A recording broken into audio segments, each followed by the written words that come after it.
এই অনুষ্ঠানের মূল প্রবন্ধ উপস্থাপন করার জন্য বিনীতভাবে অনুরোধ করছি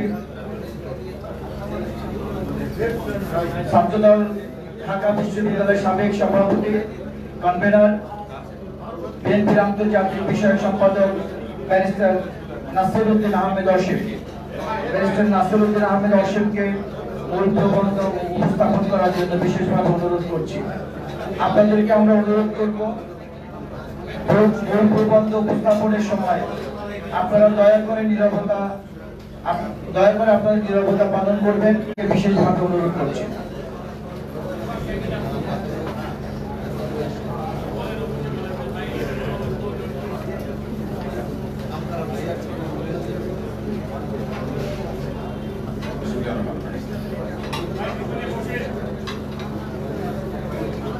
Nationalist Research Foundation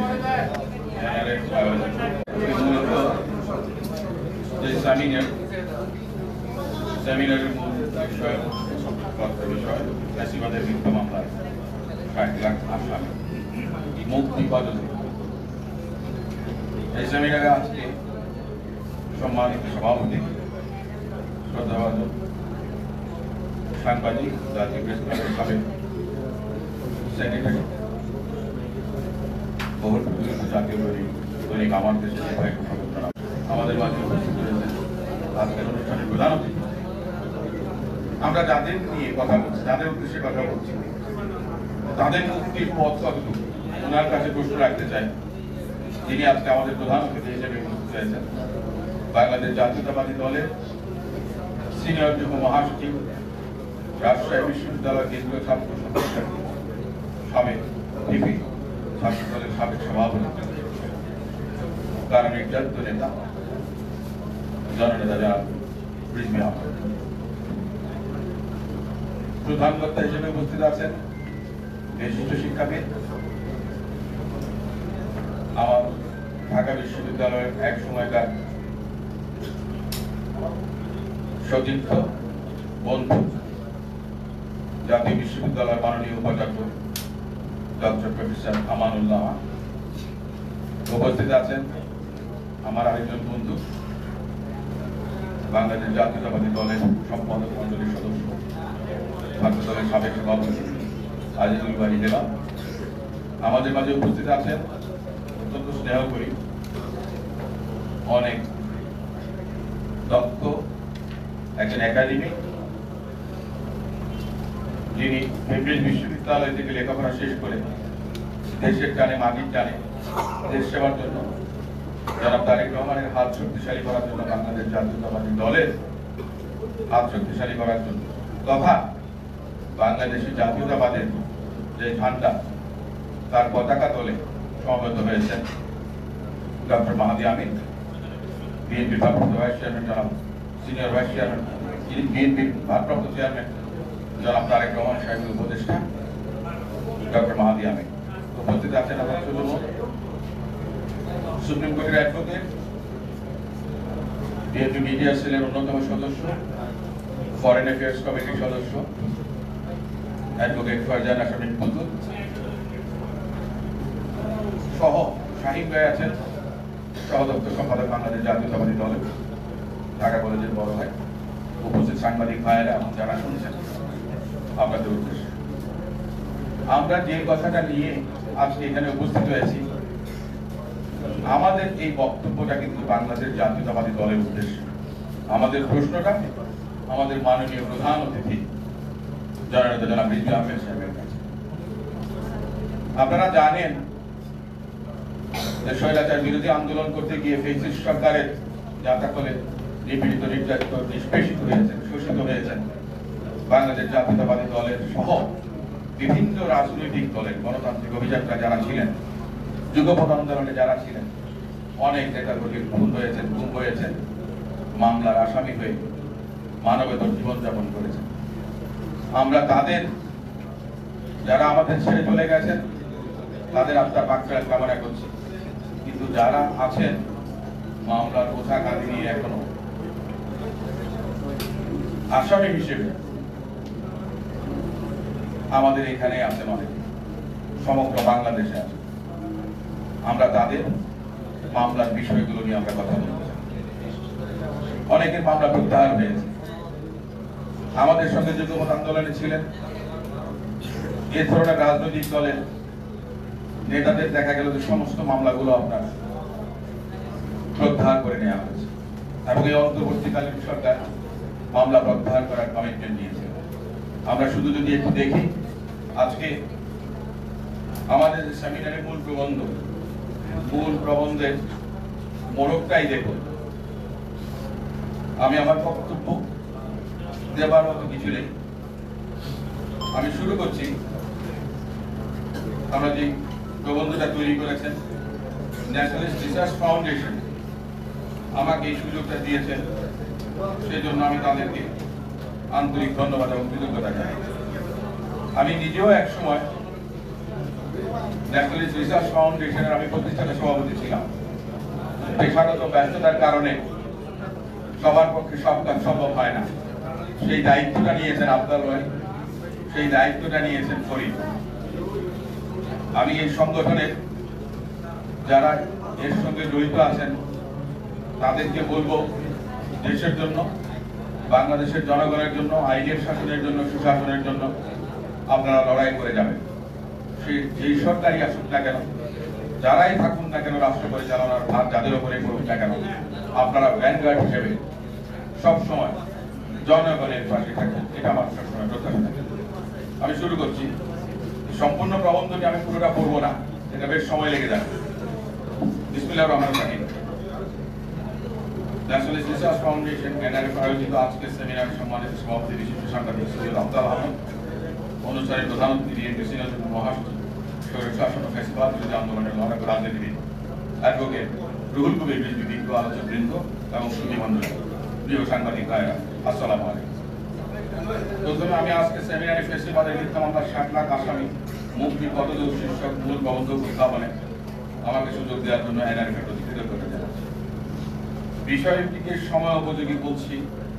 জুলাই বিপ্লবে ফ্যাসিবাদী আওয়ামী লীগ সরকারের পতন ও ফ্যাসিস্ট হাসিনা ভারতে পালিয়ে যাওয়ার 8 মাস অতিবাহিত হওয়া সত্ত্বেও দেশের প্রধান রাজনৈতিক দল বিএনপির 60 লাখ নেতাকর্মীকে সারা দেশের জেলা উপজেলার কোর্টগুলোতে বারান্দায় বারান্দায় আসামি হিসেবে গত 15 বছরের শেখ হাসিনার শাসন আমলে বিএনপির উপর দমন পীড়নের মাত্রা কি ভয়াবহ ছিল এই মিথ্যা মামলার সংখ্যায় তার প্রমাণ। এ সময় শেখ হাসিনার অবৈধ সরকার দেশনেত্রী বেগম খালেদা জিয়াকে অন্যায়ভাবে সাজা দিয়ে জেলে বন্দী করে রেখেছিলেন। ভারপ্রাপ্ত চেয়ারম্যানের নামে শুধু মামলায় যাননি, তার বিরুদ্ধে শিক্ষা আলোচনা সহ চরিত্র হননের অব্যাহত প্রচেষ্টা চালিয়েছে। দলের মহাসচিব মির্জা ফখরুল ইসলাম আলমগীরকে অন্যায়ভাবে 8-10 বার কারারুদ্ধ করা হয়েছে। কারারুদ্ধ করেছে আজকের অনুষ্ঠানের প্রধান অতিথি জনাব রুহুল কবির রিজভী আহমেদ সহ সিনিয়র অনেক নেতৃবৃন্দ। ফ্যাসিবাদী আমলে মিথ্যা মামলার শিকার হয়ে বিএনপির 60 লাখ নেতাকর্মীরা অমানবিক জীবনযাপন করতে হয়েছে। নেতাকর্মীরা নিজ বাড়িতে না থাকতে পেরে ধান খেতে পর্যন্ত রাত যাপন করেছে। আওয়ামী লীগ আমলে ছাড়াও 1-11 জরুরি সরকার অনেকগুলো মামলা সে সময়টা রয়ে গেছে। আদালত, আইনজীবীদের দপ্তর ও বিএনপি অফিসের রেকর্ড থেকে প্রাপ্ত তথ্যের ভিত্তিতে কিছু বিবরণ আমরা এখানে তুলে ধরতে চাই। মামলার সংখ্যায় কিছু হেরফের থাকা স্বাভাবিক, তবে মামলাগুলোর একটা প্রকৃতি তুলে ধরার চেষ্টা করতে হবে। সুধীমণ্ডলী, আপনারা জেনে অবাক হবেন যে 1/11-এর সময়ে এবং 2009 সালে আওয়ামী লীগ ক্ষমতা আসার পর থেকে শেখ হাসিনার দেশ ছেড়ে পালিয়ে যাওয়ার আগ পর্যন্ত মোট 1,42,983টি মামলায় আসামি করা হয়েছে বিএনপির 59,29,493 জন নেতাকর্মী। অর্থাৎ সারা দেশে বিএনপির প্রায় 7 লাখ নেতাকর্মী আসামি। জুলাই বিপ্লবে ফ্যাসিবাদের অবসানের পর এসব মামলা থেকে তাদের রেহাই পাওয়ার কথা, কিন্তু এসব মামলার যন্ত্রণা নিয়ে এখনো নেতাকর্মীরা আদালত করে দৌড়াচ্ছেন। এর মধ্যে বিভিন্ন মামলা সাজা হয়েছে 1,000-এর মতো নেতাকর্মী। প্রায় 1.5 লাখ মামলা 99 মিথ্যা ও রাজনৈতিক হয়রানি। সাবেক প্রধানমন্ত্রী বিএনপি চেয়ারপারসন বেগম খালেদা জিয়ার বিরুদ্ধে এমন 37টি মামলা দেওয়া হয়। ভারপ্রাপ্ত চেয়ারম্যান জনাব তারেক রহমানের বিরুদ্ধে দেওয়া হয় 135টি মামলা। আর মহাসচিব মির্জা ফখরুল ইসলাম আলমগীরের বিরুদ্ধে দেওয়া হয় 64টি।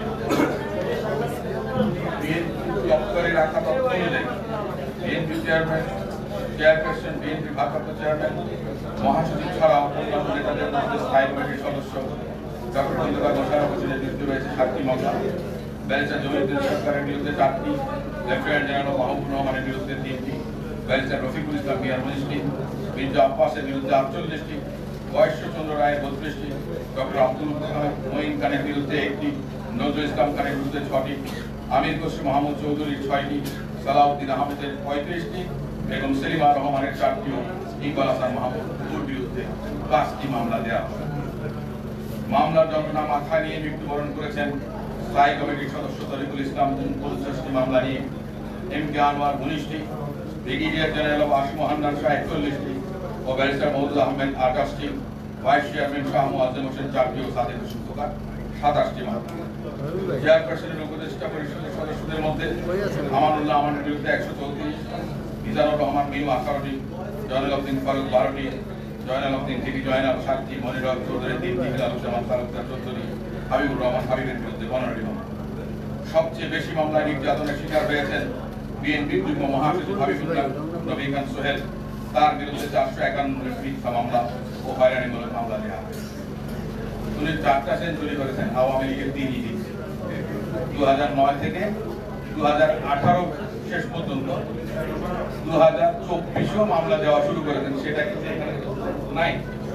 আমি আগেই বলেছি যে সব মামলা এবং মামলার সংখ্যা কম হতে পারে, বেশি নয়, কারণ অনেক মামলা আপনার বাদ করে গেছে।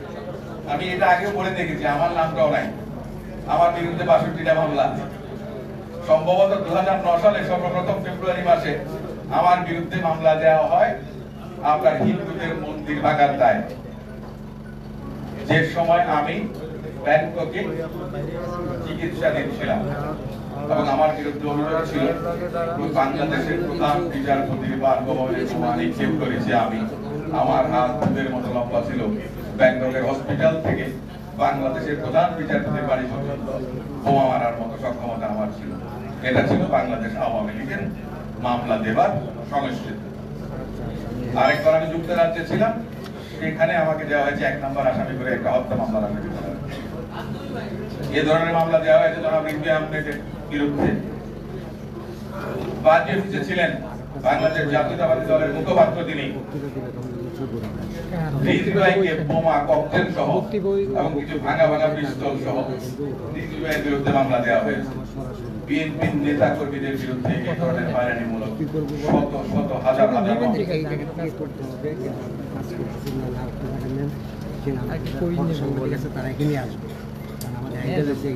আমরা আমার বন্ধুবর আজিজুল বাড়ি হেলালের নামে মামলার সংখ্যা সম্ভবত 37টির মতো।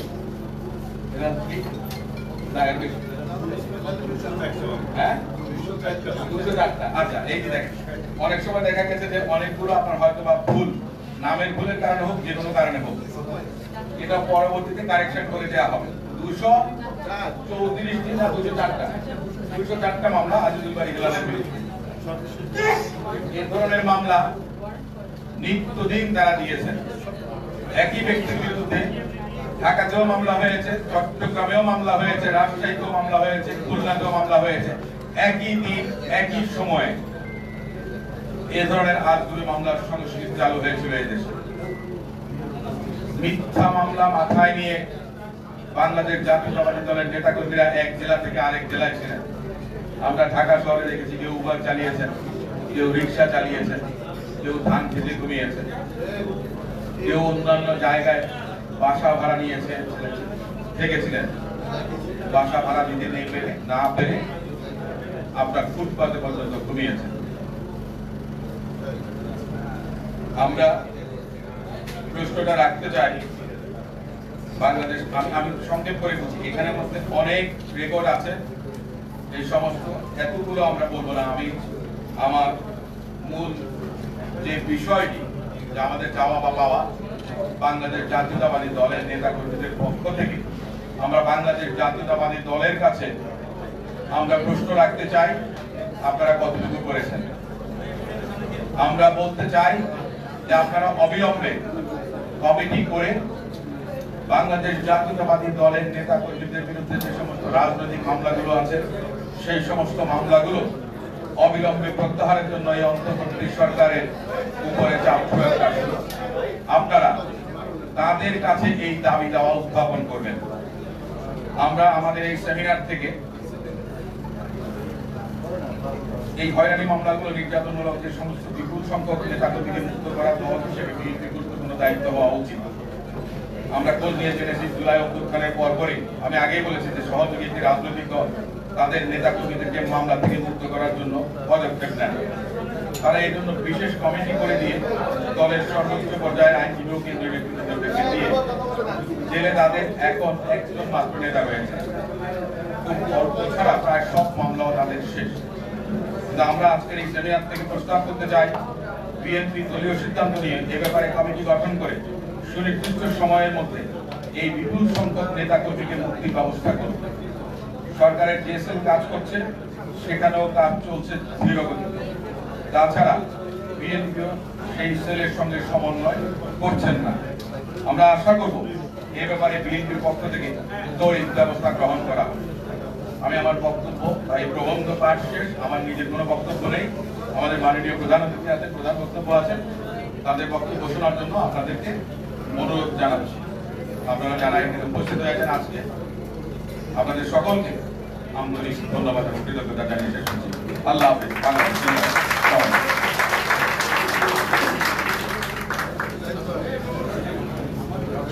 ধন্যবাদ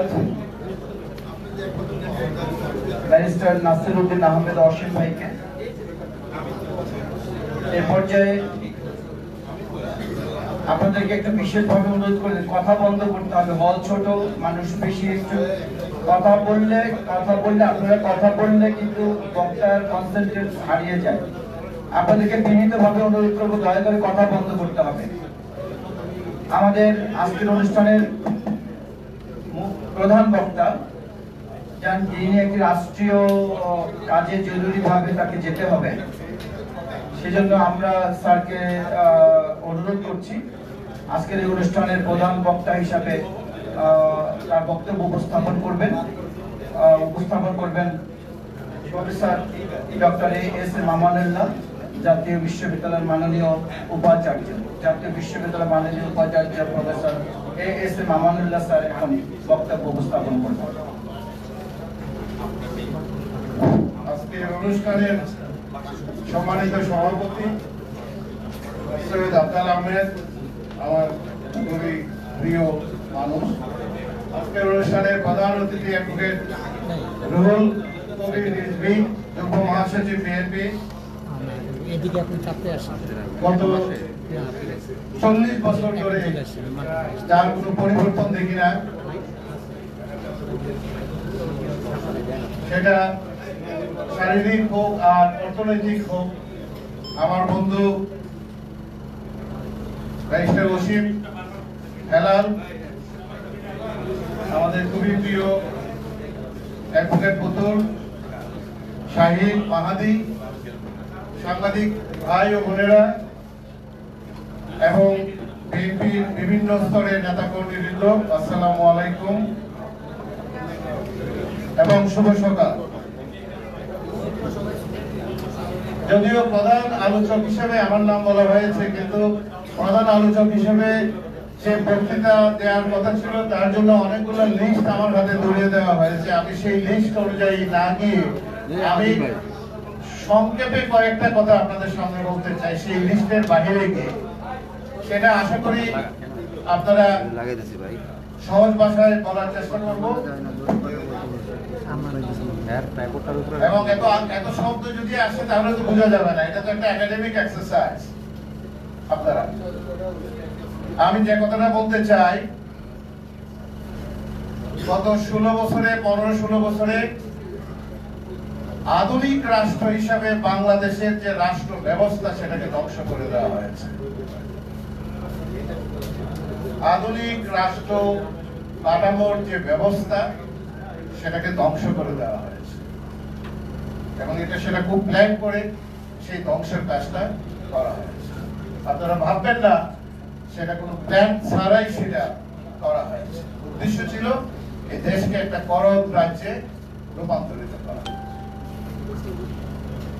এবং সমাজের যে সংহতি এবং সমাজের যে সামাজিক পুঁজি, আমরা ইংরেজিতে যাকে বলি সোশ্যাল ক্যাপিটাল, সেটাকে নষ্ট করে দেওয়া হয়েছিল, সেটাকে ধ্বংস করে দেওয়া হয়েছে। এদেশের আইন আদালতকে ধ্বংস করে দেওয়া হয়েছে, এদেশের শিল্পায়নকে ধ্বংস করে দেওয়া হয়েছে। আপনারা বলবেন অনেক শিল্পায়ন হয়েছে, 100-র উপরে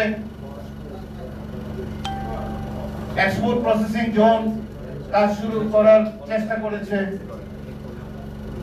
কিন্তু আমি বলবো শিল্পায়নকে ধ্বংস করে দেওয়া হয়েছে।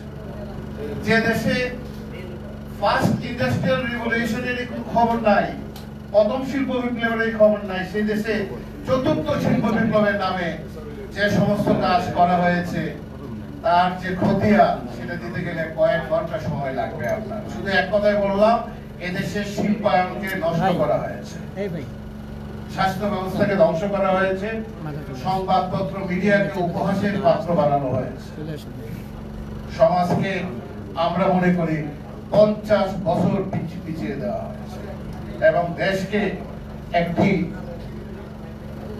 লেন্দুক দর্জির দেশ বানানোর যত ধরনের চেষ্টা, সব ধরনের চেষ্টা করা হয়েছে।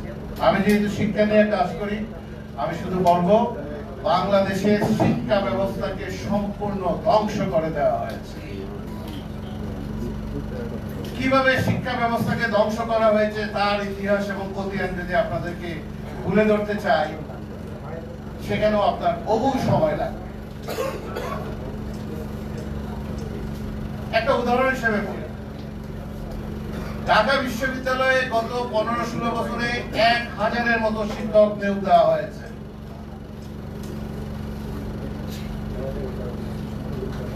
একজন শিক্ষক তো তাদের দলের বাহিরে নিয়োগ দেওয়া হয় নাই, ডিএনএ টেস্ট করে শিক্ষক নিয়োগ দেওয়া হয়েছে। এই ঘটনা বাংলাদেশের ইতিহাসে গত 54 বছরে ঘটে নাই এবং যাদেরকে শিক্ষক নিয়োগ দেওয়া হয়েছে তারা আগামী 25, 30, 40 বছর এখানে শিক্ষকতা করবে। তাহলে একজন শিক্ষককে যদি আমি দলীয় ব্যানারে নিয়োগ দিয়ে থাকি, তাহলে আপনি চিন্তা করে দেখেন একটা পাবলিক বিশ্ববিদ্যালয় আগামী 25, 30, 40 বছর পর্যন্ত চালাবে। আমি জাতীয় বিশ্ববিদ্যালয়ে দায়িত্ব নেওয়ার পরে জাতীয় বিশ্ববিদ্যালয়ের শিক্ষার্থী প্রায় 40 লক্ষ। জাতীয় বিশ্ববিদ্যালয়ের অধীনে আমাদের কলেজের সংখ্যা প্রায় 2500। আমাদের এই কলেজগুলোর গভর্নিং বডিগুলোকে একটা পাওয়ার হাউস, সম্পূর্ণভাবে একটা রাজনৈতিক কেন্দ্রবিন্দু হিসেবে তৈরি করা হয়েছিল, স্থানীয় দুর্বৃত্তদের কেন্দ্রবিন্দু হিসেবে তৈরি করা হয়েছে। আমরা অনেক ধরনের সাহস নিয়ে আমরা সেই জায়গাটা থেকে আমরা গভর্নিং বডি পরিবর্তন করে সমাজের নামি দামি মানুষদেরকে আমরা সেখানে গভর্নিং বডির সভাপতি করেছি। আমরা বলবো না যে আমরা একদম সফল হয়ে গেছি, কারণ যে অবস্থাটা তৈরি করা হয়েছে সেই অবস্থাটা থেকে অনেক সময় লাগবে। সেই জন্য আমরা শুধু বলতে চাই, আপনারা একটা বৃহত্তর আপনার সোশ্যাল মানে সামাজিক মেরামত, সামাজিক সংস্কারের কথা চিন্তা করেন এই জায়গাটা থেকে উত্তরণের জন্য। সাময়িকভাবে এই সংস্কার ওই সংস্কার, ওই যে 3 মাসের ভিতরে সংস্কার, 6 মাসের ভিতরে, 1 বছরের ভিতরে সংস্কার, সেই আইডিয়া থেকে বের হয়ে আসেন প্লিজ। এই সমাজে যে ঘটনা ঘটেছে গত 15-16 বছরে, সেই সংস্কার করতে আরো 15-16 বছর, 20 বছর লাগবে। আমি আজকে কথাগুলো বলে এবং কিভাবে লাগবে আপনারা রাজনৈতিক দল যারা আছেন তারা তো জানেন। আমি শুধু আমার শিক্ষা ব্যবস্থা, আমি যেহেতু হেলথে কাজ করি, হেলথের স্বাস্থ্য ব্যবস্থা কিভাবে নষ্ট করা হয়েছে আপনারা সেটা কল্পনা করতে পারবেন না। শুধু একটা উদাহরণ দিয়ে আপনাদেরকে আমরা বললাম যে শিক্ষক নিয়োগে, কর্মচারী নিয়োগে কি অবস্থা হয়েছে। আমরা আর 2 মিনিটের ভিতরে আমি শেষ করব। পৃথিবীর ইতিহাসে একটা রাজনৈতিক দলের বিরুদ্ধে লক্ষ লক্ষ মামলা দেওয়া, 1.5 লাখ পরে 2 লাখ মামলার আসামি করা পৃথিবীর ইতিহাসে কোথাও আছে কিনা আমরা জানি না। লাভটা কি হলো? লাভ তো কিছু হলো না। আমরা গত 15 বছর থেকে টেলিভিশনে বলে যাচ্ছিলাম এগুলো করে লাভ হবে না, কিন্তু আমাদের কথা কিন্তু আপনারা শুনেন নাই। আপনারা কিন্তু আমাদের কথা শুনেন নাই। এত মামলা, আমার পরিবারের সদস্যদের বিরুদ্ধে মামলা, আমার পরিবারের সদস্যরা অনেকেই জেলে ছিলেন, 5 বার 7 বার জেলে গিয়েছে। একদম সব মিথ্যা মামলা, প্রকাশ্যে বললাম সব মিথ্যা মামলা। বেগম খালেদা জিয়ার বিরুদ্ধে এইভাবে আপনারা লাগলেন, তখনই আমরা বলেছিলাম বেগম খালেদা জিয়াকে আপনারা বাংলাদেশ না শুধু south and south east Asia এবং সারা বিশ্বের একজন অবিসংবাদিত নেত্রী আপনারাই বানিয়ে দিচ্ছেন। আপনি আজকে সেই কথার প্রমাণ হলো যে বেগম খালেদা জিয়ার মতো এরকম ত্যাগী নেত্রী সাউথ এবং সাউথ ইস্ট এশিয়া এবং সারা দেশে সারা বিশ্বে বিরল, এই কথাটা আমরা বলেছিলাম। এবং আপনারা বেগম খালেদা জিয়াকে একটা প্রতিষ্ঠানে রূপান্তরিত করে দিয়েছেন। এতগুলা মিথ্যা মামলা, তারেক রহমান সাহেবের বিরুদ্ধে এতগুলা মিথ্যা মামলা, কোন কথাই আমরা বলতে পারছিলাম না, সব ফেক মামলা। আজকে 60 লক্ষ বিএনপির নেতা কর্মীর নামে মিথ্যা মামলা, মামলাগুলো উঠে যাচ্ছে, কিন্তু বিএনপি নেতা কর্মীদের বিরুদ্ধে যে সমস্ত মামলাগুলো সেগুলো ওঠার প্রতি কিন্তু অনেক ধীর। আপনারা স্থানীয় পর্যায়ে জিপিপিপি যারা আছেন তাদেরকে যদি একটা ইনস্ট্রাকশন দেন, একটা সেল গঠন করা হয়েছে কেন্দ্রীয়ভাবে, সেখান থেকে যদি আপনারা একটা ইনস্ট্রাকশন দেন তাহলে এই মামলাগুলো উঠে যেতে 1 সপ্তাহ 10 দিনের বেশি কিন্তু লাগার কথা না, যেহেতু এগুলো মিথ্যা মামলা। এবং এখনো অনেক লোক কারাগারে, বিএনপি শুধুমাত্র একটা রাজনৈতিক দল করে বলে এখনো সে মিথ্যা মামলা সে এখনো কিন্তু কারাগারে রয়েছে। আমরা এগুলার নিন্দা জানাচ্ছি। আমি মহান স্বাধীনতার ঘোষক শহীদ রাষ্ট্রপতি জিয়াউর রহমানের প্রতি ওনার অবদান, আধুনিক রাষ্ট্র ব্যবস্থা গড়ে তোলার জন্য, বাংলাদেশকে একটা আধুনিক রাষ্ট্র গড়ে তোলার জন্য, আজকে যে বাংলাদেশের যে সমৃদ্ধি, আজকে যে বাংলাদেশের কয়েকটা জায়গাতে যে আমরা বুক ফুলিয়ে গর্ব করি যে কয়েকটা বিষয়, এর ভিতরে একটা বিষয় হলো রেডিমেড গার্মেন্টস। আপনি যেখান থেকে $100 মিলিয়ন আপনি পান, সেই রেডিমেড গার্মেন্টসের যে প্রবক্তা শহীদ প্রেসিডেন্ট জিয়াউর রহমান। আজকে যে $50 মিলিয়ন পান, বিদেশে লোক পাঠান, কর্মী পাঠান, সেটা শহীদ প্রেসিডেন্ট জিয়াউর রহমানের সময় শুরু হয়েছে। এবং আজকে যে আপনি নারী শিক্ষার কথা বলেন, আজকে যে আপনি বিভিন্ন ধরনের বিনা বেতনে শিক্ষার কথা বলেন, মেয়েদের শিক্ষার কথা বলেন, এগুলা শহীদ প্রেসিডেন্ট জিয়াউর রহমান এবং বেগম খালেদা জিয়ার হাতে তৈরি করা। আমি শুধু একটা কথাই বলি যে আপনারা বাংলাদেশে একটা স্থায়ী শিক্ষা কমিশন চাই, আর বাংলাদেশে একটা স্থায়ী শিক্ষা কমিশন চাই। সব কমিশন হয়েছে, শিক্ষা কমিশন হয় নাই। শিক্ষা কমিশনটা কেন হয়নি আপনারা বোঝার চেষ্টা করেন। একটা স্থায়ী শিক্ষা কমিশন চাই, যাতে শিক্ষায় দেশটাকে আমরা এগিয়ে নিয়ে যেতে পারি। এবং বিএনপির বিরুদ্ধে কোন একটা রাজনৈতিক দলকে নিশ্চিহ্ন করে দেওয়ার যে টেন্ডেন্সি, সেই টেন্ডেন্সিটা কত খারাপ ছিল এটা আজকের ঘটনায় তার প্রমাণ। 818 বছর আগে বাংলাদেশ থেকে একজন শাসক পালিয়ে গিয়েছিলেন। মাহাদি, আজকে থেকে 818 বছর আগে বাংলাদেশ থেকে একজন শাসক পালিয়ে গিয়েছিলেন, তার নাম ছিল লক্ষণ সেন। শাসক হিসেবে খারাপ ছিলেন না, কিন্তু 818 বছর পরে আরেকজন শাসক বাংলাদেশ থেকে পালিয়ে যেতে ব্যর্থ হয়েছে। বিএনপি নেতাকর্মীদের বিরুদ্ধে সমস্ত মামলা তুলে নেওয়ার জোর দাবি জানাচ্ছি। বাংলাদেশ জিন্দাবাদ, শহীদ রাষ্ট্রপতি অমর হোক। আল্লাহ।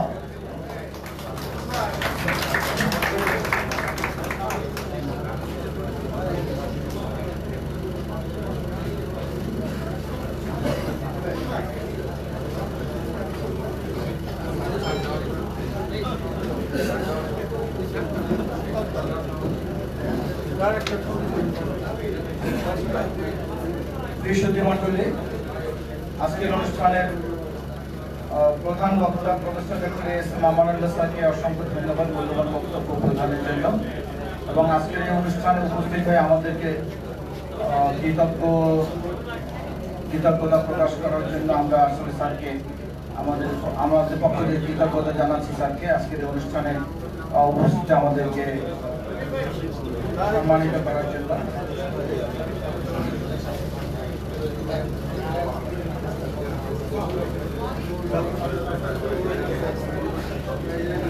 এ পর্যায়ে আমাদের এই অনুষ্ঠানের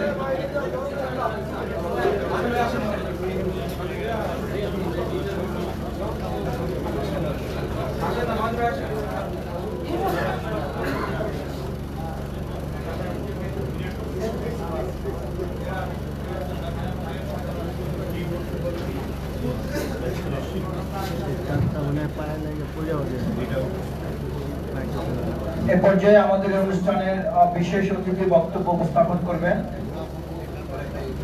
আমাদের বিএনপি মিডিয়া সেলের সম্মানিত সদস্য এবং ফরেন অ্যাফেয়ার্স কমিটির সম্মানিত সদস্য নাটোর জেলা বিএনপির যুগ্ম আহ্বায়ক অ্যাডভোকেট ফারজানা শারমিন পুতুল।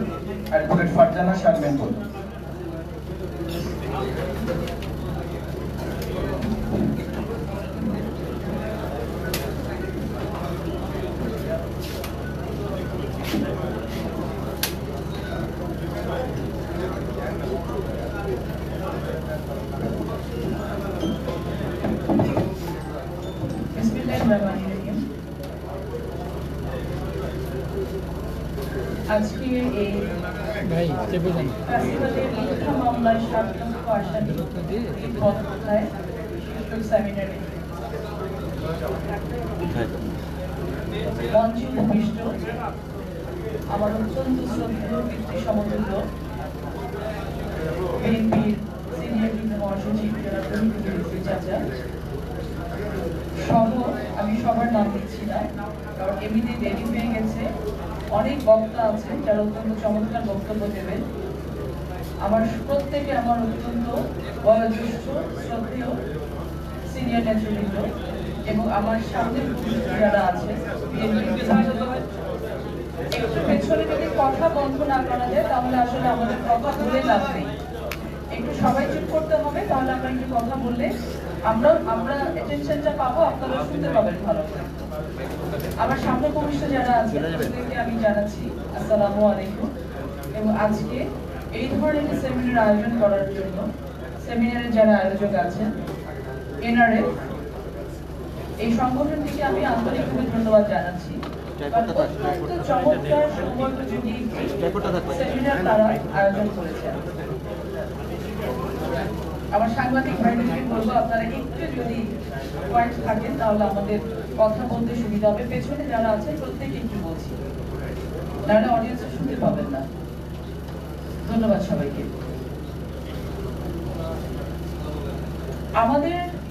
আমরা বহু বছর ধরে অত্যাচারিত হয়েছি, নির্যাতিত হয়েছি, নিপীড়িত হয়েছি এবং আজকে আমরা মন খুলে প্রাণ খুলে কথা বলতে পারছি। যে জুলাই অভ্যুত্থানের জন্য পেরেছি, সেই জুলাই অভ্যুত্থানে সকল শহীদদের প্রতি, আহতদের প্রতি, নির্যাতিতদের প্রতি এবং জুলাই অভ্যুত্থানের পেছনের যারা কারিগর ছিলেন তাদের প্রতি আমি গভীর শ্রদ্ধা জ্ঞাপন করছি।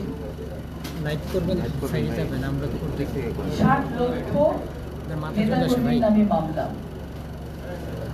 এই শব্দগুলো শুনতে শুনতে, সংখ্যাগুলো শুনতে শুনতে আমাদের কাছে অনেকটাই সহনীয় হয়ে গেছে, কানে এখন তেমন বেশি লাগে না। কিন্তু একটা বার যদি চোখ বন্ধ করে চিন্তা করি, 7 লক্ষ নেতাকর্মী, একটি দলে এত সমর্থকও থাকে না। এই মানুষগুলোর নামে যে মামলাটা হয়েছে প্রায় 1 লক্ষ, আমি এখানে স্ট্যাটিস্টিক্স দেখেছি, মোরলেস 1 লক্ষ মামলা হয়েছে, যার আসামি করা হচ্ছে 60 লক্ষ নেতাকর্মী। এবং এটি একদিনে করা হয়নি, 20 দিনে করা হয়নি, এটা দীর্ঘ 2009 সাল থেকে এই পর্যন্ত করা হয়েছে, যেগুলো শুধুমাত্র একটি রাজনৈতিক দলের নীতিকে বিশ্বাস করার জন্য, একটি রাজনৈতিক দলের আদর্শকে বিশ্বাস করার জন্য এই মামলা করা হয়েছে। যে আদর্শের প্রতিষ্ঠাতা শহীদ প্রেসিডেন্ট জিয়াউর রহমান, যে আদর্শকে এগিয়ে নিয়ে গেছেন দেশনেত্রী বেগম খালেদা জিয়া এবং যে আদর্শকে এগিয়ে নিয়ে যাওয়ার জন্য প্রাণপণ চেষ্টা করে যাচ্ছেন আমাদের ভারপ্রাপ্ত চেয়ারম্যান তারেক রহমান। এই মামলাগুলো শুধু এবং শুধুমাত্র এই আদর্শের পথ চলা বন্ধ করার জন্য, শুধু এবং শুধুমাত্র এই দলকে ভেঙে টুকরো টুকরো করার জন্য।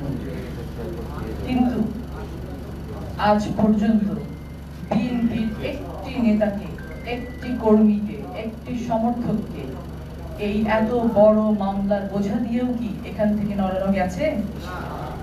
নড়ানো যায়নি। এটাই প্রমাণ করে যে বিএনপি কেমন দল, বিএনপি কার দল, বিএনপি কার আদর্শ নিয়ে পরিচালিত হয়। যে 60 লক্ষ মামলা নেতাকর্মীর কথা বলা হচ্ছে, আমিও তার ভিতরে একজন। যে মিথ্যা মামলা দেয়া হয়েছে, যেদিন মামলাটা দেয়া হলো সেদিন আবার 37 জন নেতাকর্মীকে ভীষণভাবে আহত করা হলো পুলিশ বাহিনী দ্বারা, আওয়ামী লীগের সন্ত্রাসী দ্বারা। আমরা যখন এই ছবি সহ সংশ্লিষ্ট থানায়, আমার নাটোরের লালপুরের ঘটনা এটা ঘটেছে, এটা ছিল 6 সেপ্টেম্বর 2022 সালের ঘটনা। আমরা বলছি আমাদের একটি বিক্ষোভ মিছিল করার কথা, সেই মিছিলে এসে অতর্কিত হামলা করলো পুলিশ বাহিনী, তৎকালীন সরকারের এবং আওয়ামী লীগের সেই হেলমেট লাঠি বাহিনী। তারা যখন আমাদের 37 জন নেতাকর্মীর উপরে অমানবিক নির্যাতন চালিয়ে তাদেরকে আহত করলো, তখন আমরা যখন তাদেরকে পাল্টা ধাওয়া দেওয়ার পরে সেই পুলিশ ডিবি ভেঙে গেল ওখান থেকে, সেই ছবি সেদিন বাংলাদেশে, পুরো বাংলাদেশ দেখেছে, বিশ্ব দেখেছে যে কিভাবে পুলিশ দৌড়াচ্ছে।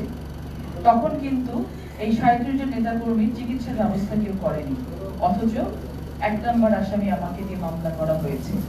আমি জানতে চাই, বর্তমান সরকারের পক্ষ থেকে বলা হচ্ছে যে প্রায় 6-7 হাজারের উপরে মামলা নাকি নিঃশেষ করে দেওয়া হয়েছে।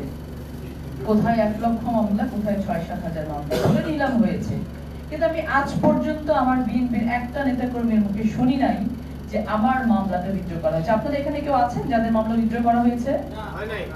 একজনের আমি এখন পর্যন্ত শুনি নাই, আমার এলাকাতেও শুনি নাই, কোথাও শুনি নাই। তাহলে আমরা জানি না আসলে এই 6-7 হাজার মামলা কাদের উইথড্র করা হলো। অথচ যেই ত্যাগের বিনিময়ে, যেই রক্তক্ষয়ী সংগ্রামের বিনিময়ে আমরা জুলাই অভ্যুত্থান পেলাম, আমরা 5ই আগস্ট পেলাম, সেই 5ই আগস্টে যে সরকার শপথ নিলেন, তিনি এসে কিন্তু সবার আগে বলেছিলেন যে আমাদের এই মামলাগুলো ওনারা প্রত্যাহার করে দিবেন। আমাদের এখানে বিএনপির শীর্ষস্থানীয় নেতৃবৃন্দ আছেন, বিএনপির অভিভাবকরা আছেন, আমরা তাদের কাছে আহ্বান জানাতে চাই, দাবি রাখতে চাই, অধিকার নিয়ে বলতে চাই, আপনারা প্রয়োজন হলে একটি কমিটি গঠন করুন, সেন্ট্রাল পর্যায়ে করুন, জেলা পর্যায়ে করুন, যেন এই মিথ্যা মামলাগুলো, এখন পর্যন্ত আমিও গত সপ্তাহে গিয়ে হাজিরা দিয়ে এসেছি মামলাতে, নাটোরে গিয়ে, এই মিথ্যা মামলাগুলো থেকে যেন আমরা অব্যাহতি পাই, এই মিথ্যা মামলাগুলোকে যেন অচিরেই নষ্ট করে ফেলা হয়।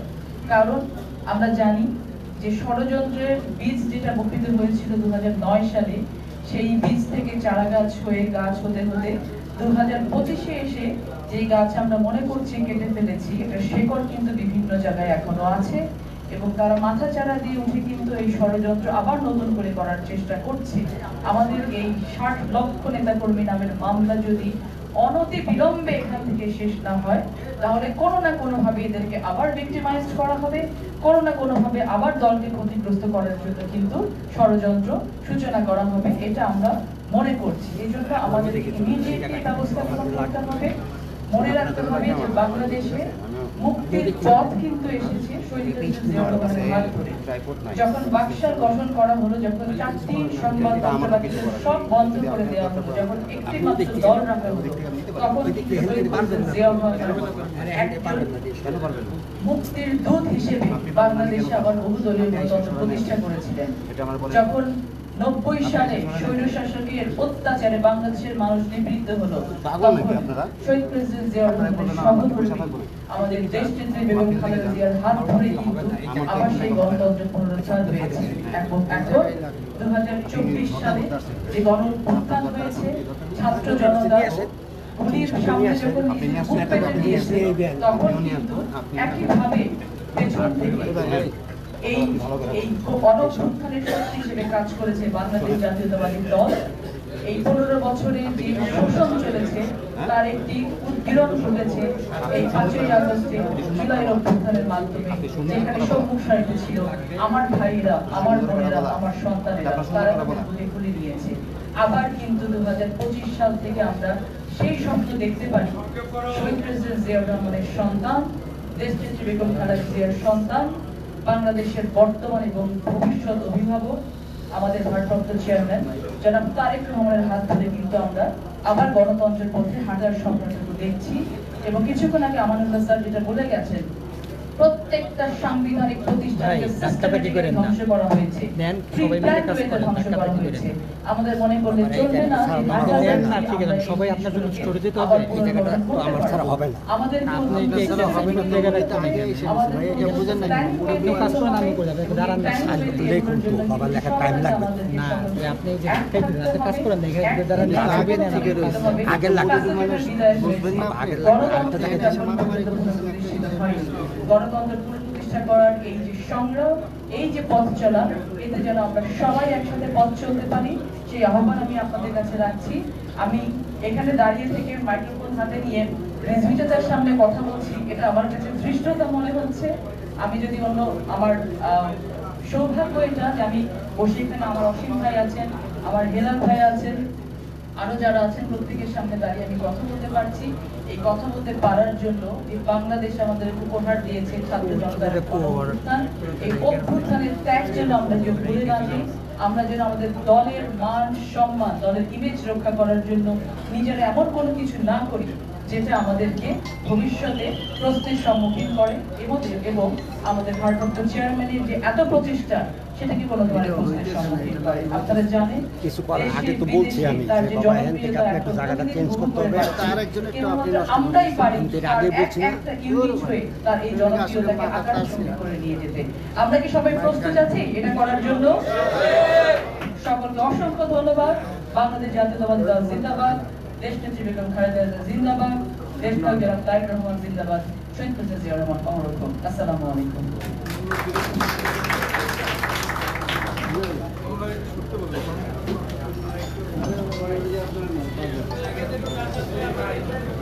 ধন্যবাদ।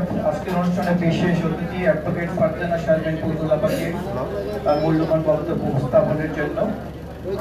প্রিয় নেতৃবৃন্দ, আমাদের আজকের এই অনুষ্ঠানটি এর আগে আমরা আপনাদেরকে রিকোয়েস্ট করেছি বা বলেছি যে একটা অনাকাঙ্ক্ষিত কারণে বা এই সিচুয়েশনের কারণে আমাদের অনুষ্ঠানটা একটু দেরিতে আমরা শুরু করেছি। আপনারা যদি আমাদেরকে একটু সহযোগিতা করেন, আপনারা যদি একটু সাউন্ডলেস থাকেন, তাহলে আমাদের প্রোগ্রামটা পরিচালনা করতে সুবিধা হয় এবং আমরা আশা করছি যত দ্রুত সম্ভব অল্প সময়ের মধ্যে আমরা আমাদের অনুষ্ঠানটি শেষ করতে পারব। আমাদের এই পর্যায়ে আমাদের এই অনুষ্ঠানে বিশেষ অতিথি বক্তব্য রাখবেন সাবেক ঢাকা কলেজের ছাত্রনেতা, আমাদের পূজাকালী কৃতি সন্তান, বিএনপির জাতীয় নির্বাহী কমিটির সহ প্রচার সম্পাদক জনাব আসাদুল করিম শাহীন। জনাব আসাদুল করিম শাহীন ভাইকে বক্তব্য রাখার জন্য অনুরোধ করছি।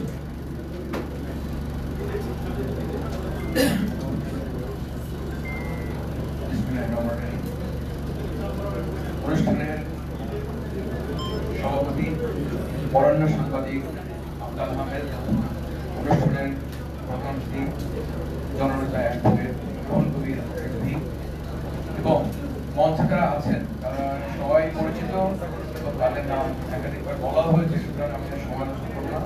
এবং সেই নেতৃবৃন্দ, সুদীবৃন্দ এবং আমাদের বিএনপির অনেক নেতৃবৃন্দ আছেন, সেলিম ভাইয়া, তাকে আমি দেখলাম, এবং শামসুজ্জামান মেহেদী সহ অন্যান্য যারা আছেন সবাইকে ধন্যবাদ জানাচ্ছি। দীর্ঘদিন থেকেই আমি চিন্তা করছিলাম যে এই যে আমাদের মামলাগুলো, এগুলো নিয়ে কোনো কথা হচ্ছে না, কোনো বক্তব্য দেখছি না। এই জন্য আমি আয়োজক সংগঠন তাদের কর্মকর্তাদের, তাদের বিশেষ সভাপতি বা আহ্বায়ক সদস্যদেরকে আমি আমার হৃদয় থেকে অভিবাদন জানাচ্ছি, ধন্যবাদ জানাচ্ছি। কারণ আমরা তো এর ভুক্তভোগী। এখন সংস্কার নিয়ে কথা হচ্ছে, নির্বাচন নিয়ে কথা হচ্ছে, বাট আমাদের এই যে ভয়াবহ একটা সময় আমরা পার করেছি মামলাগুলো নিয়ে, ৬০ লক্ষ লোকের নামে যদি মামলা হয়, তাদের পরিবার আছে, প্রতি পরিবারে মিনিমাম ৪ জন ৮ জন করে, দেখা যায় যে প্রায় ৩ কোটি লোক। ভয়াবহ একটা নির্যাতন মানসিক প্রমার মধ্যে ছিল, কিন্তু সেগুলো নিয়ে যথেষ্ট আলাপ হচ্ছে না। আমাদের এখানে আজকের অনুষ্ঠানের যিনি প্রধান অতিথি, তিনি প্রায় ২০০ কাছাকাছি তার মামলা, ১০০ সম্ভবত ৮০ কিংবা বেশি হতে পারে। তো যেহেতু উনি দপ্তরের দায়িত্বে আছেন, আমি মনে করি যে যে ধরনের উদ্যোগ নেওয়া দরকার, আমি কিন্তু সেই ধরনের উদ্যোগ দেখছি না। শুধু একটা কমিটি কাজ করছে, কম্পিউটারে সবটা লিস্ট করা হচ্ছে, এবং যে ধরনের টেকনিক্যাল সাপোর্ট দরকার, যে ধরনের আরো কর্মী নিয়োগ করা দরকার এবং দ্রুত যোগাযোগ করা দরকার, সেটা হয়তো কোথাও আমি ব্যক্তিগতভাবে ঘাটতি লক্ষ্য করছি। আর আজকের যে প্রবন্ধটি বড় হলো, সেখানে রেজিস্ট্রার অসীম সাহেব নিজেও অনেক মামলার আসামি, কিন্তু তারও নাম নাই। উনি নিজে স্বীকার করেছেন, এটা আমি ওনাকে ধন্যবাদ জানাই যে কেউ স্বীকার করতে চায় না, এবং এখানে আমারও নাম নাই। আমিও মানে ভয়াবহ খুবই বিপজ্জনক একটি মামলার আসামি, কিন্তু আমি আমার নাম দেখিনি, সেজন্য আমার কোনো দুঃখ নাই। আমার মামলা কম, কিন্তু এখানে প্রধানমন্ত্রীর মামলা, মহাসচিব সহ এমন কোনো নেতা নাই যার নামে মামলা নাই। তবে আমি আশা করবো এই অনুষ্ঠানে, যেহেতু প্রধানমন্ত্রী উনি দপ্তরের দায়িত্বে আছেন, যেন আরো বেশি কমিটি করা হয়, আরো বেশি যোগাযোগ করা হয়, আরো বেশি লয়ারদের সাথে বা টেকনিক্যাল, অনেক টেকনিক্যাল বিষয় আছে, কিন্তু মামলা মানে খুবই টেকনিক্যাল। আরো এই ধরনের লোক নিয়োগ করে এই মামলাগুলো দ্রুত শেষ করে যেন আমাদের মুক্তি দেওয়া হয়, এই আশা করবো। আর সবাই ধন্যবাদ।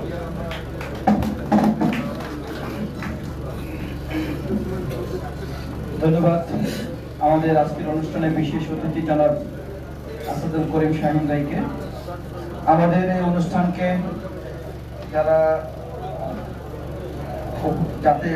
আমাদের অনুষ্ঠানে যারা উপস্থিত হয়েছেন, আমাদের প্রিয় বড় ভাই, বিএনপির জাতীয় নির্বাহী কমিটির অন্যতম সদস্য জনাব শামসুজ্জামান মেহেদী ভাই, তাকে কৃতজ্ঞতা জানাই। আমাদের স্বেচ্ছাসেবক দল কেন্দ্রীয় সংসদের সাবেক সহসভাপতি আনু মোহাম্মদ শামীম আজাদ ভাই উপস্থিত হয়েছেন। ইমতিয়াজ বকুল ভাই, স্বেচ্ছাসেবক দলের সাবেক সহসভাপতি উপস্থিত হয়েছেন, আমরা তাকে ধন্যবাদ জানাই। আমাদের মাঝে উপস্থিত হয়েছেন মোহাম্মদ হুমায়ুন কবির, সাবেক সহসভাপতি ছাত্রদল কেন্দ্রীয় সংসদ, সাফায়েত হোসেন রিপন, সাবেক সহসভাপতি ছাত্রদল কেন্দ্রীয় সংসদ, আকরাম হোসেন, সাবেক সাধারণ সম্পাদক স্বেচ্ছাসেবক দল কেন্দ্রীয় সংসদ, মোহাম্মদ ইয়াসিন আলী, মির্জা ইয়াসিন আলী, সাবেক সাংস্কৃতিক সম্পাদক স্বেচ্ছাসেবক দল কেন্দ্রীয় সংসদ, মুশফিকুর রহমান লেলিন, অর্থ সম্পাদক স্বেচ্ছাসেবক দল কেন্দ্রীয় সংসদ, মোশাররফ হোসেন মশিউর, সাবেক সমবায় বিষয়ক সম্পাদক স্বেচ্ছাসেবক দল কেন্দ্রীয় সংসদ। এই পর্যায়ে আজকের এই অনুষ্ঠানে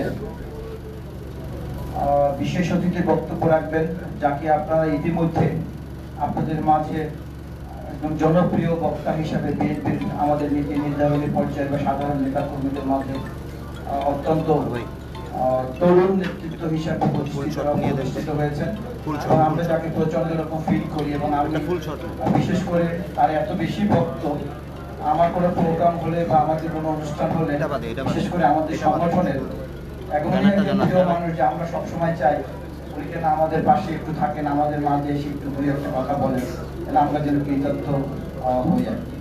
তাই এ পর্যায়ে আমাদের একটি প্রিয় ব্যক্তিত্ব, বিএনপি ভারপ্রাপ্ত চেয়ারম্যান জনাব তারেক রহমানের উপদেষ্টা কমিটির সদস্য ডক্টর মাহাদি আমিন, এ পর্যায়ে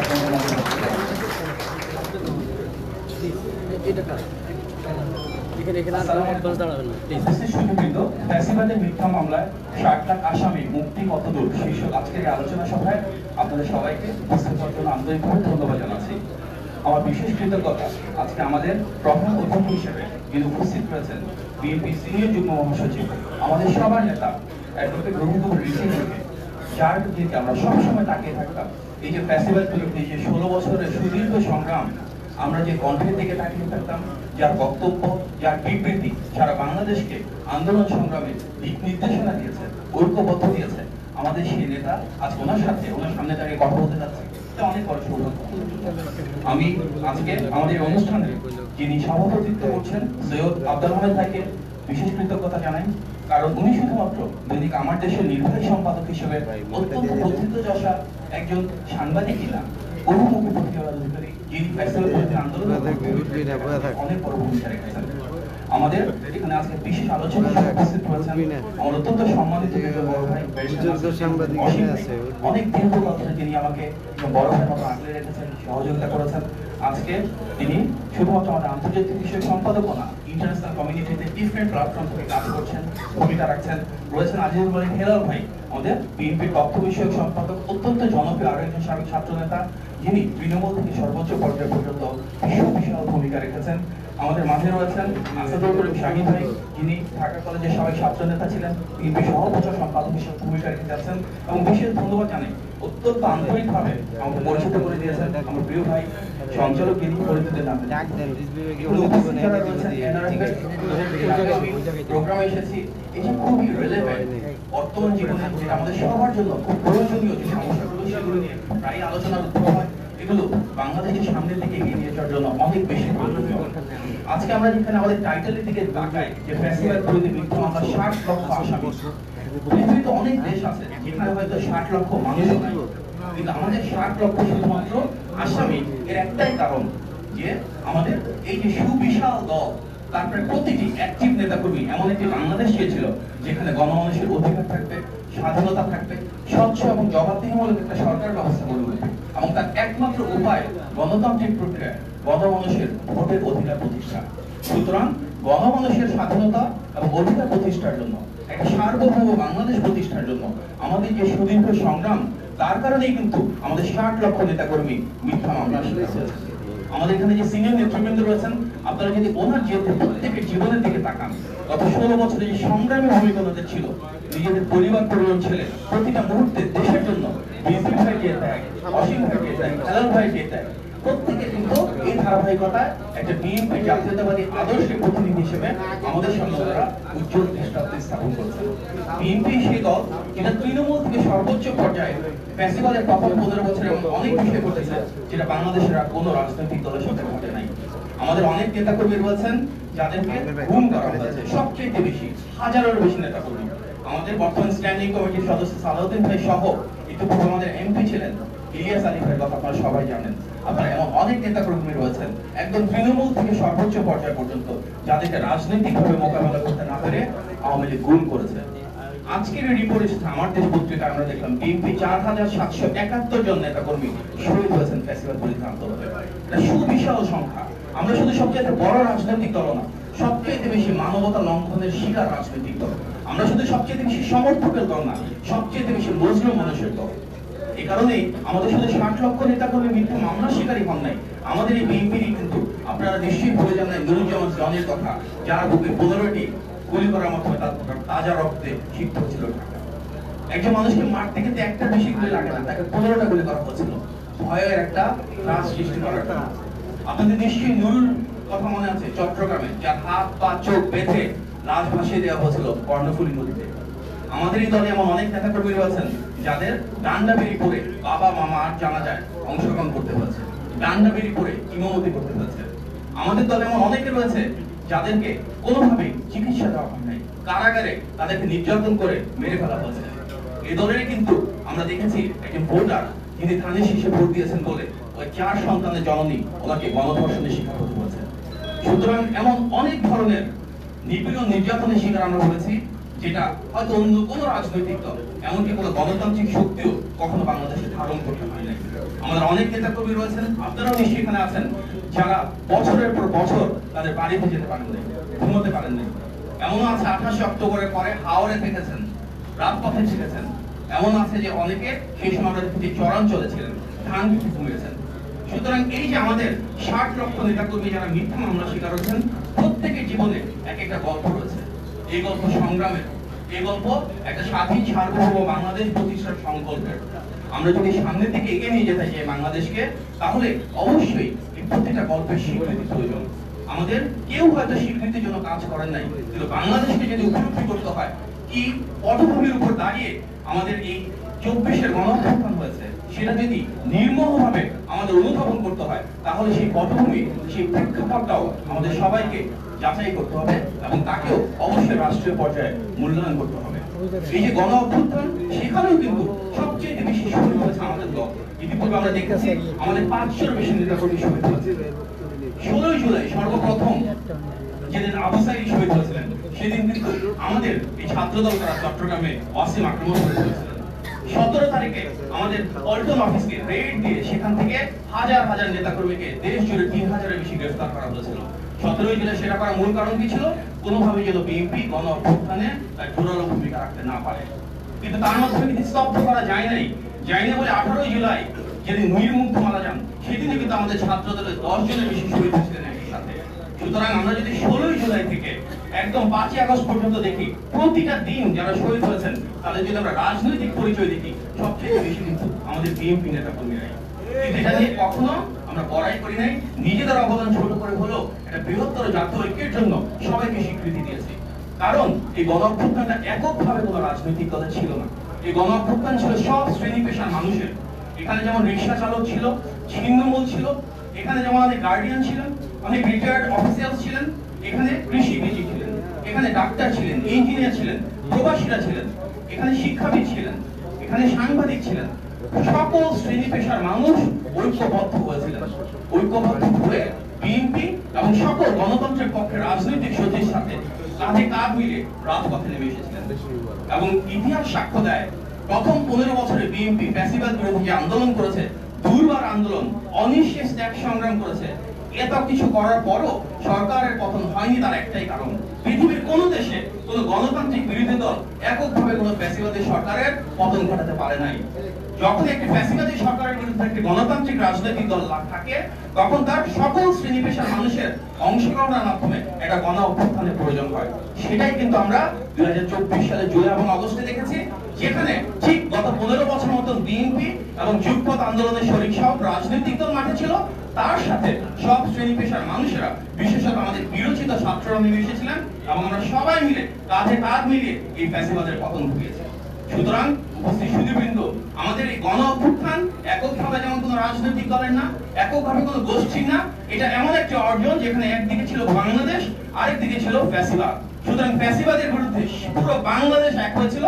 তবে সেখানে মূল নেতৃত্ব যদি আমরা বলি, সবচেয়ে বেশি শহীদের সংখ্যা, সবচেয়ে বেশি সমর্থকের সংখ্যা, রাজপথে নেমে আসা সবচেয়ে বেশি নেতাকর্মীর সংখ্যা, সেটা বিএনপি। এবং সবচেয়ে বড় রাজনৈতিক দল হিসেবে, সবচেয়ে বড় জনপ্রিয় রাজনৈতিক দল হিসেবে বিএনপি সেই দায়িত্বটা পালন করেছে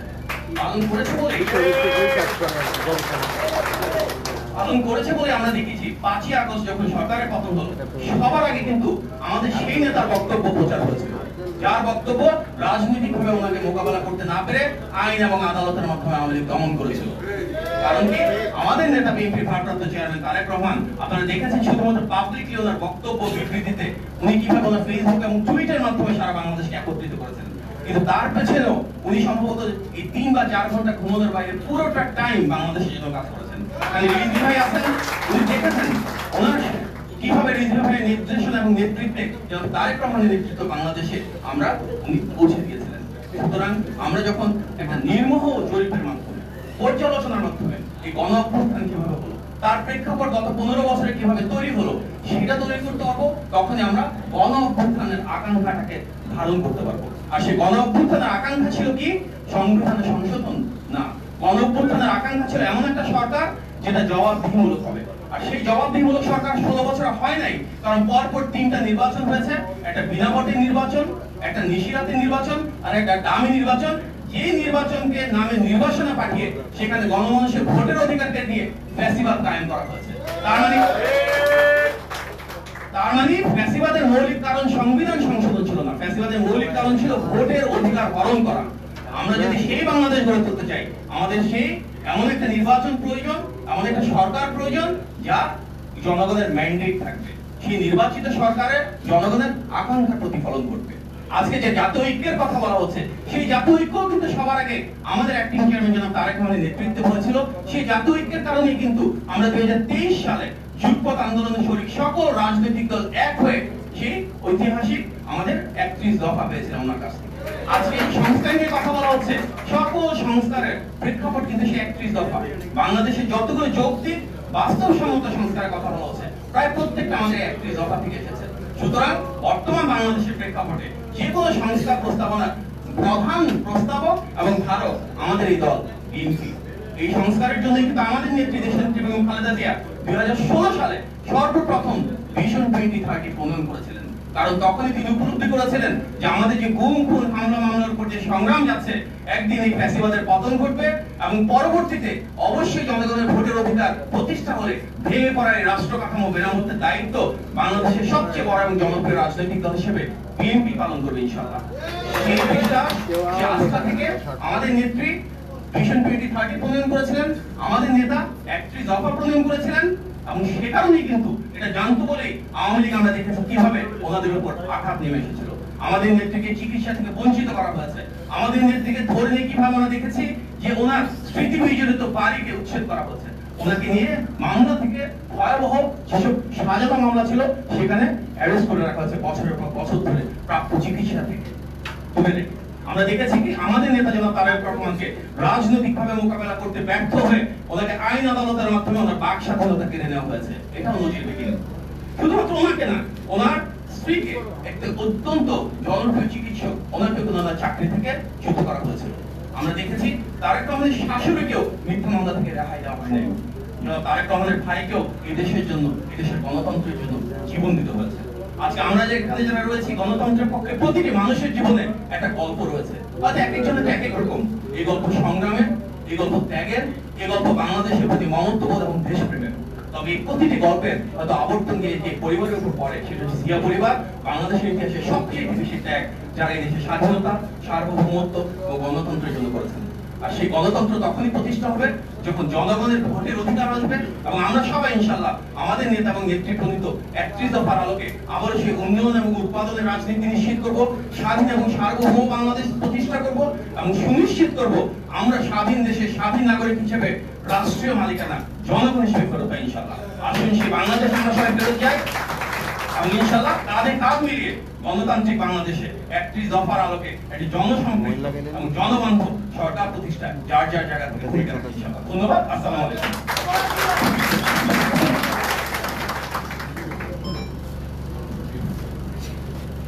ধন্যবাদ ডক্টর মাহাদি আমিন। আজকের অনুষ্ঠানে বিশেষ অতিথি।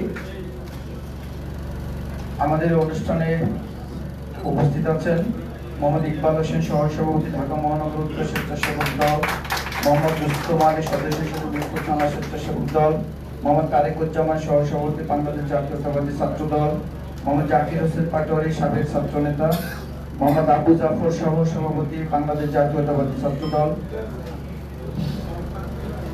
মাসুদুর রহমান মাসুদ, সাবেক সদস্য স্বেচ্ছাসেবক দল, ওমর ফারুক, স্বেচ্ছাসেবক দল কেন্দ্রীয় সংসদ, ইলিয়াস শাহাদাত বাশার, সহ সম্পাদক স্বেচ্ছাসেবক দল কেন্দ্রীয় সংসদ, মোহাম্মদ রবিউল হোসেন রবি, সহ সাধারণ সম্পাদক জাতীয়তাবাদী কৃষক দল। আজকের এই অনুষ্ঠানে আজকের অনুষ্ঠানের প্রধান অতিথি, তার একটু দৃষ্টি আকর্ষণ করতে চাই যে আমরা দেখেছি যে ইতিমধ্যে আমরা যে সাবজেক্টটা তৈরি করেছি এর একটা বিশেষত্ব কারণ আছে। কারণটা হচ্ছে যে দীর্ঘ 17 বছর, 111-এর 2 বছর, আওয়ামী লীগের 15.5 বছর, 17.5 বছর বিএনপির নেতাকর্মীদের ত্যাগ প্রতীক্ষা আজকে বিভিন্ন ন্যারেটিভ তৈরি করা হচ্ছে এবং ন্যারেটিভ তৈরি করতে করতে এখন বিভিন্ন প্রসঙ্গ চলে আসছে। আমরা নির্বাচন চাই, আমরা একটা গণতান্ত্রিক পরিবেশ চাই, আমরা একটা দৃঢ় ভাবে আমরা একটা কথা বলতে চাই যে দীর্ঘ 15 বছর কিন্তু ফেরাউন হাসিনার বিরুদ্ধে বিএনপি আন্দোলন করেছে শুধুমাত্র ভোটের অধিকার প্রতিষ্ঠা করার জন্য, একটা গণতান্ত্রিক পরিবেশ সৃষ্টি করার জন্য কিন্তু বিএনপি ত্যাগ করেছে, বিএনপি আন্দোলন করেছে। আজকে যখন বিএনপি ভোটের কথা বলছে তখন এটাকেও মানুষ, এখানে বিভিন্ন দল, বিভিন্ন নতুন নতুন কিছু লোকজন রাজনীতিতে আবিষ্কার হয়ে তারা এটাকে নাকি ন্যারেটিভ তৈরি করার চেষ্টা করছে। আমরা আজকের এই অনুষ্ঠান থেকে এই বিষয়ে আমরা সতর্ক দৃষ্টি রাখবো, এই আহ্বান আমরা আজকের অনুষ্ঠানের প্রধান অতিথি যিনি তার দৃষ্টি আকর্ষণ করতে চাই। আর তার উপরে আরেকটা দৃষ্টি আকর্ষণ করতে চাই, সেটা হচ্ছে যে বাংলাদেশের এখন যে প্রেক্ষাপট আছে, আমরা যদি কাছাকাছি সময় নির্বাচন হয়, আজকে যে মামলা নিয়ে বিএনপির মামলা নিয়ে যে তালবাহানা তৈরি করা হচ্ছে, যত নির্বাচন কাছাকাছি আসবে তত দেখবেন এই মামলার ব্যাপারে বর্তমান সরকার তারা উদাসীন হয়ে যাবে। যদি উদাসীন হয় তাহলে আপনাকে মনে রাখতে হবে তাহলে নির্বাচনকালীন সময় তাহলে আমাদের নেতাদের কি হবে। যারা এই নেতারা লক্ষ লক্ষ নেতা কর্মী যারা মামলার আসামি, তাদেরকে আবার বিভিন্ন নামে বিভিন্ন ফরম্যাটে আইন শৃঙ্খলা বাহিনী দিয়ে যে হয়রানি করা হবে না, তাদেরকে গ্রেফতার করা হবে না, তার নিশ্চয়তা কে দিবে? সুতরাং আমরা দৃঢ়ভাবে আমাদের আজকের অনুষ্ঠানের প্রধান অতিথি তাকে অনুরোধ করতে চাই, এই বিষয়ে উনি অবশ্যই একটা উপযুক্ত সিদ্ধান্ত নিয়ে আমাদের নেতা কর্মীদের মামলা প্রত্যাহারের ব্যাপারে একটা কঠোর সিদ্ধান্ত নেবেন এবং বাস্তবসম্মত সিদ্ধান্ত নেবেন, যাতে আগামী নির্বাচনের আগে আমাদের কোন নেতা কর্মীর যেন নামে মামলা না থাকে সেই বিষয়ে উনি দৃষ্টিপাত করবেন। এই অনুষ্ঠানে এই পর্যায়ে বক্তব্য রাখবেন আজকের অনুষ্ঠানের বিশেষ অতিথি, আমাদের প্রিয় বড় ভাই, শ্রদ্ধাভাজন ব্যক্তিত্ব, সাবেক ছাত্র নেতা, ছাত্রদল কেন্দ্রীয় সংসদের সাবেক সাধারণ সম্পাদক, সাবেক সভাপতি, খুলনার কৃতি সন্তান, বিএনপি তথ্য বিষয়ক সম্পাদক জনাব আজিজুল বাড়ি হেলাল। জনাব আজিজুল ভাই